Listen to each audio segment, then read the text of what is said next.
Eh, Mas Nur Arifin ini, sedikit tadi kan belum tuntas itu kayaknya. Ini luar biasa, tiap hari kita biasa ngopi di Trenggalek gitu. Mas Nur Arifin ini sudah menggeser mitos Kabupaten Trenggalek ketika petahana selalu kalah. Tapi begitu Nur Arifin, Ketua KNPI DPD Jawa Timur maju, semua kelepek-kelepek semua. Luar biasa. Silakan Bung, sedikit kasih gambaran buat kawan-kawan milenial, kawan-kawan pemuda untuk bangkit dan mampu berorganisasi bersama-sama membangun negeri. Ya, terima kasih Bung Ferry. Jadi enaknya anak muda itu nothing tulus. Jadi kalau kita muda berkonsentrasi terus kemudian sukses, orang selalu mikir wah hebat anak muda gitu. Jadi kita dapat kredit. Kemudian kalaupun kita berkontestasi kemudian kalah, ya kita nothing tulus saja gitu karena oh ya wajar karena masih muda gitu percobaan. Makanya harusnya anak muda itu nggak takut berlangkah. Bebannya akan menjadi berat ketika kita berkontestasi, kemudian kita sudah senior, ini udah senior, maju pilkada, kalahan lagi ya, itu nggak enak itu. Jadi saya, Bang Oni, Bung Adnan, ini terberkahi lah gitu. Kita masih diberikan kesempatan ketika di usia muda, tetapi tantangannya pun juga kemudian menjadi sangat berat gitu. Karena apa? Karena di tahun 2030, di tahun 2045 gitu, orang tidak akan lagi tanya Pak Jokowi atau orang lagi tanya Pak Prabowo gimana Indonesia, ini tanggung jawabnya siapa. Besok yang tanggung jawab ya Mas Adnan, Bang Oni, Bang Ferry, semua kita yang ada di sini nih gitu. Jadi kita ini nanti akan membuktikan bahwa kita bisa menulis sejarah kita, khususnya besok 100 tahun Indonesia merdeka ini Indonesia akan seperti apa, itu tergantung langkah kita pada hari ini. Jadi semangat terus dan anak muda sekali lagi nothing tulus itu aja.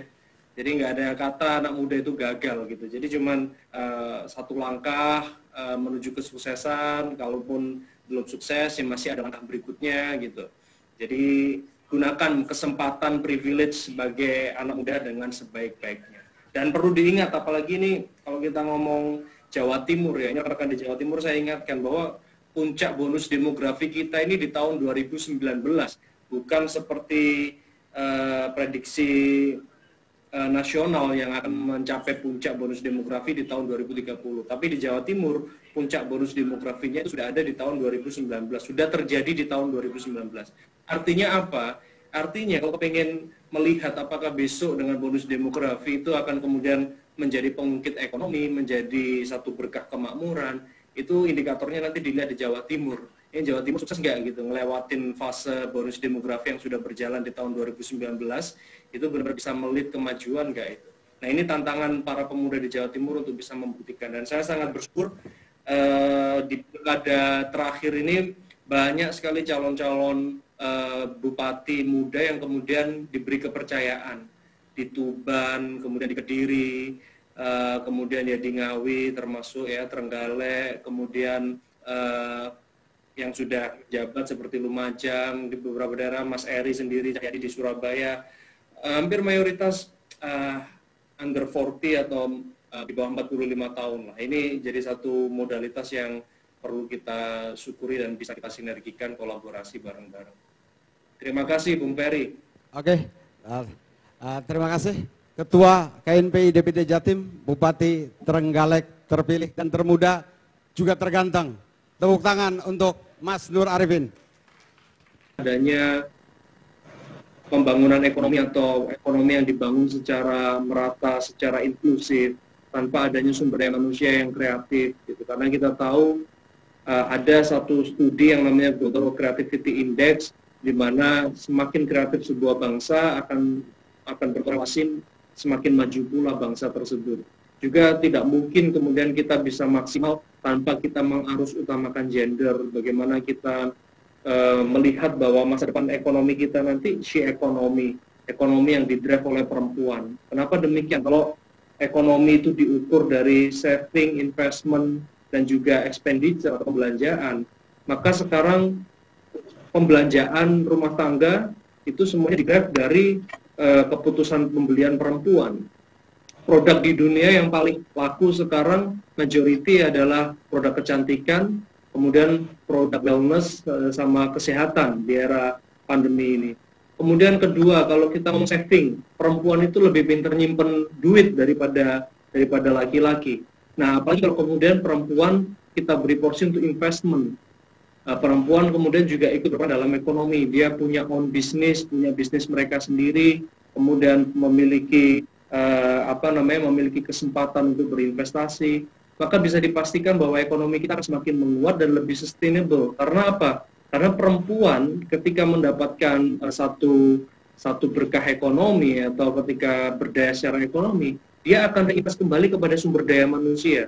Perempuan di dalam rumah tangga punya penghasilan, pastinya dipikir anaknya, bagaimana gizinya, bagaimana sekolahnya, pendidikannya, bagaimana peningkatan kapasitas dirinya. Kemudian sehingga tidak ada lagi stunting, anak-anak lebih sehat, produktif, terus kemudian sumber daya manusianya lebih cerdas, lebih pintar. Nah, ini yang perlu kita dorong, dan kita sama-sama memiliki beban revolusi yang sama. Saya, Bung Adnan, kemudian Bung Oni yang duduk di jabatan, ya revolusi kita revolusi dari atas ke bawah, top down revolution. Bagaimana dengan kebijakan yang kita ambil, kita laksanakan, kita bisa memastikan bahwa cita-cita kemajuan dan keberlanjutan ini harus kita kawal hingga 2045. Dan kalau teman-teman ada di grassroots, teman-teman ada di civil society, teman-teman ada di aktivis atau movement, dipergerakan, ya maka pastikan Anda juga melakukan revolusi. Revolusi apa itu? Bottom up revolution. Revolusi dari bawah ke atas, dengan melakukan advokasi, dengan kemudian melakukan kerja-kerja politik kerakyatan, kerja-kerja sosial sebagai investasi teman-teman, sebagai portofolio teman-teman, untuk mengukuhkan eksistensi pemuda di lingkungan masyarakat. Kalau kalian kemudian di masyarakat dirasa bermanfaat, saya yakin posisi-posisi yang sekarang saya tempati, Bung Adnan tempati, Bung Oni tempati, itu pun semua pemuda yang lain juga bisa mendapatkan itu.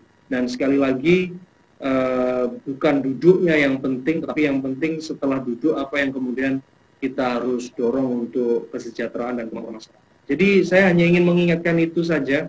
Jadi di dalam timeline siklus 20 tahunan, pemuda selalu paling pemegang peran di dalam republik ini, dan kita sudah masuk melewati fase kemerdekaan, memperjuangkan kemerdekaan, memperjuangkan kebebasan. Sekarang kita masuk ke fase kemajuan dan keberlanjutan. Jadi semoga pemuda Indonesia bisa mengawal itu, dan 2045 kita betul-betul bisa menyaksikan Indonesia emas, dan di dalam Indonesia emas itu terdapat pemuda-pemuda emas.